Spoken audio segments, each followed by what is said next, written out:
মহানগৰীৰ বশিষ্ঠত সংঘটিত হৈছে চাঞ্চল্যকৰ হত্যাকাণ্ড ৰক্তাক্ত অৱস্থাত উদ্ধাৰ কৰা হৈছে এজন লোকৰ মৃতদেহ কোনো দুৰ্বৃত্তই নিশা মৰিয়াই হত্যা কৰিলে লোকজনক 7 নম্বৰ কয়লা গলিত সংঘটিত হৈছে ঘটনা এতিয়ালৈকে পৰিচয় উদ্ধাৰ হোৱা নাই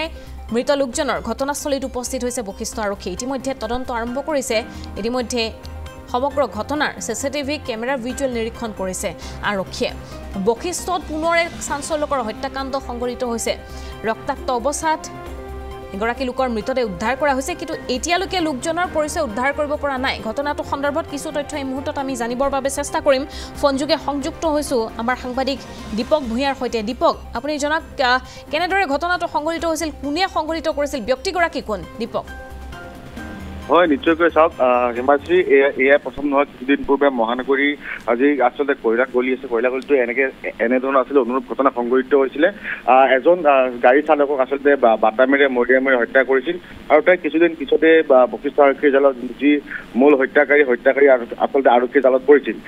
তাৰ কিছুদিন পিছতে আচলতে পুনৰ যোৱাকালি নিশা একেধৰণৰ ঘটনা সংঘটিত হয় এজন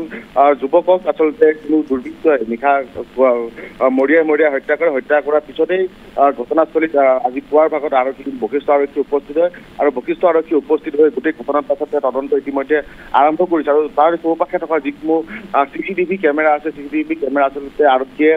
তন্নতন্নকৈ পৰীক্ষা কৰিছে কিহৰ কাৰণে গোটেই ঘটনাটো সংঘটিত হৈছিল আৰু ইতিমধ্যে প্ৰাৰম্ভিক তদন্তত আৰক্ষীয়ে এটা কথা উল্লেখ কৰিছে যে তেওঁলোকৰ নিশাৰ ভাগত কিছু কাজিয়া সূত্ৰপাত হৈছিল আৰু কাজিয়া সূত্ৰপাত হোৱাৰ পিছতে এই ধৰণৰ আচলতে হত্যাকাণ্ডটো সংঘটিত হৈছে আৰু যিহেতু মই উল্লেখ কৰিছোঁ যে আৰক্ষীয়ে তাত থকা চিচিটিভি ফুটেজসমূহ আচলতে তন্নতন্নকৈ পৰীক্ষা কৰি আছে আৰু তাৰ পিছতেই যিসমূহ আচলতে তাৰ লোকসকল আছিলে বা লোকসকল আছে তেওঁলোককো আচলতে সোধা পোছা কৰিব যে আচলতে ঘটনাটো কি হৈছিলে বা যোনজন মৃত যুৱক আছিলে তেওঁ আচলতে কোন হয় কিন্তু এটা কথা এতিয়া উল্লেখ কৰিব লাগিব যে বৰ্তমান সময়লৈকে যিজন যুৱক আচলতে মৃত্যু হৈছে তেওঁ কোনো ধৰণৰ আচলতে পৰিচয় বা তেওঁলোকৰ তথ্য বৰ্তমানলৈকে আহি পোৱা নাই আৰু আৰক্ষীৰ ফালৰ পৰা বৰ্তমান পৰ্যন্ত কোনো ধৰণৰ তথ্য সদৰি কৰা নাই যদিহে যিহেতু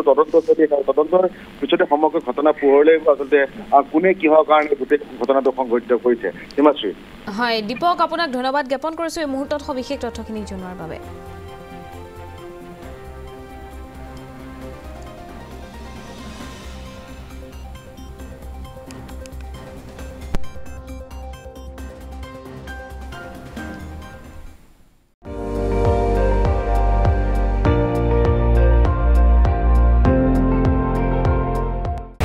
আপুনি চাই আছে ND24 সৰ্বশ্ৰেষ্ঠ নহয় সৰ্বোত্তমৰ দৌৰ